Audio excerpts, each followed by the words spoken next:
connected to this rope, and then those ropes are on ice screws or rock screws that are screwed into the rock or ice.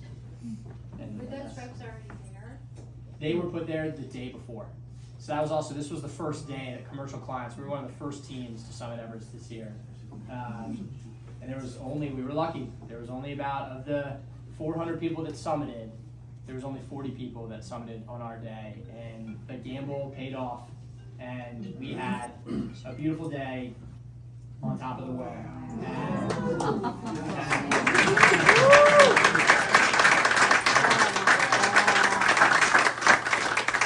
It was well night, and these flags were in my backpack, so these have all been up to the top. Oh, wow. And yeah, it was awesome. Wells had a sign that said, "We're pregnant." took his picture, and he took mine, and super thankful. The coolest part, and this was an idea I got from a buddy. Family has always meant everything to me, and my parents and my siblings have been there through everything. So got to bring the family up in a small way. Had this on my right shoulder, and it was a really special moment. Spent 22 minutes up there, and just enjoyed every second, and just so thankful. And it really put the whole journey. This was day 46, I believe, May 15th, early in the morning, and just had, you can see the snow and the wind are blowing, but the sky was blue. And I know that was God, looking down on us, saying, we made it. So, Andrew, so that moment, I'm sure you had expectations as you were preparing. What met your expectation, and what exceeded your expectation? What met my expectation was the beauty. I knew not only the landscape we were looking out at, but knowing how lucky we were, how few sets of eyes have looked out and seen that view, was spectacular. The coolest thing was the teamwork that took place on summit day. There were some mistakes that were made. There were some. I asked Wells to grab my camera out of my bag on the summit. I had a little video camera, and in doing so, my air hose got hooked on his elbow. And when he pulled my camera out, my air hose ripped out on the summit of Mount Everest. And he just asked me, he's like, "Hey man, I just need you to go to your knees real quick, and I need you to stay there and stay really still." And it was really cool. And he went around and figured out, one of our teammates had the spare air hose, and he found it, grabbed it, came back, hooked it up, and he was like, "Sorry about that." And I was like, "Dude, I was just holding my breath for a solid minute and a half on top of the world, and it was rough. And at first, and he plugged it in and cranked my regulator to max flow rate, and I was like,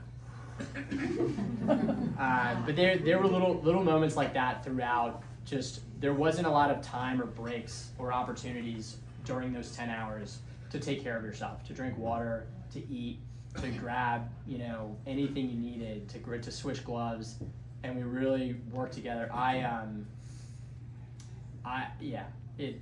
The teamwork it took to get to the top. I mean, everyone was in rough shape. He and I both had pneumonia. We caught pneumonia at Camp 2. Didn't realize it. I mean, we knew we didn't feel well, but just assumed it was the altitude.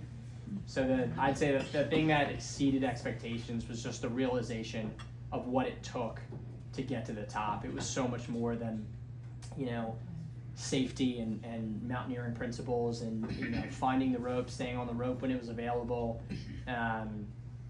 That was teamwork like I've never seen before that night, to overcome some things that we can chat about offline. Yeah, great question. I want to share just a few more things, and then I know I've been keeping everyone from the bar. I know we want to get into it. One thing, there's one low light, and I think most people probably know about this. During one of the rotations, I think it was the first rotation, and I touched on this earlier, we found out that the tents blew away. We lost 3 tents, a lot of gear. Wasn't our fault. The tents were installed by the outfitter. They were maintained by a staff member, and we were 2,000 feet above.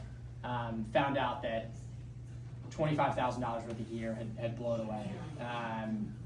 5,000 of it being mine, basically everything I needed to summit.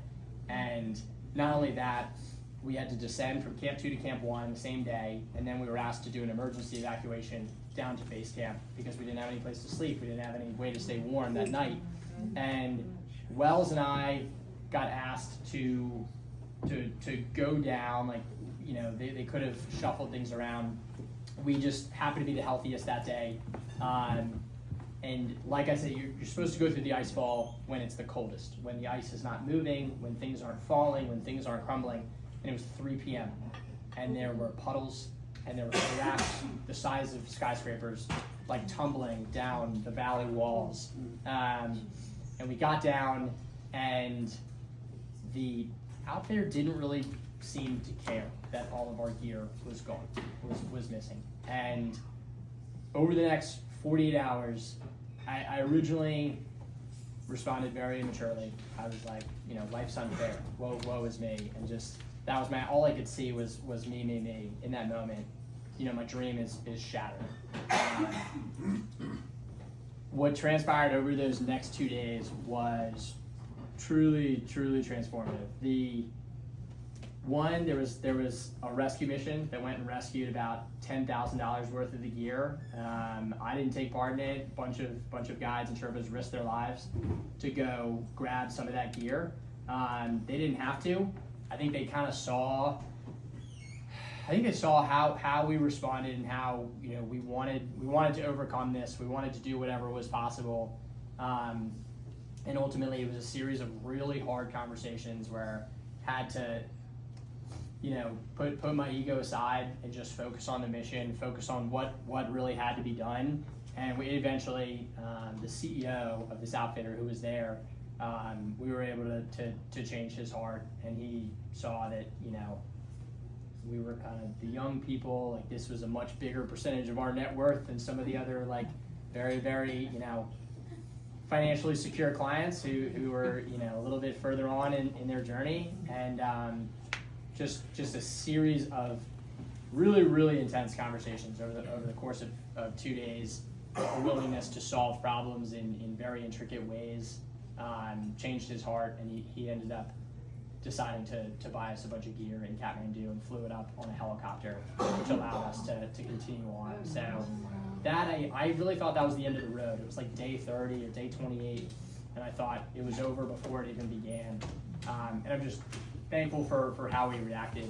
And then I touched a little bit on I think, Ms. Kudus, and that was a great question about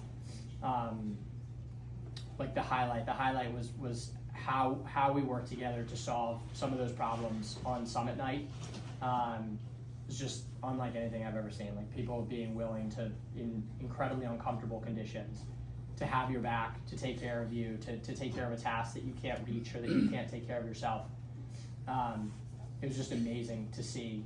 And that, it all boils down to the most important thing I learned on Mount Everest, which is that the most important thing in life, the most important opportunity for growth, I should say, is how you respond to the unexpected. I think we talked about this before, but there was so much unexpected. I trained, I did everything I could beforehand, everything I could. I even moved out to Colorado, kind of lied to my boss and said I wanted to work from the Denver office mysteriously. And I went out to Denver January through March, just threw everything I could fit in my Bronco and drove out there. And I did it to train the right way. I knew I'd be taking a risk by finishing my training in DC. And even still, we ran into so much unexpected. And when I think back on Everest, I'm going to think back on how we handled the unexpected and handled the delta between, what we prepared for and reality. And reality was nothing like the pamphlet, let me tell you. that there are some crazy things that happen on that mountain, and it gets crazier the higher you go.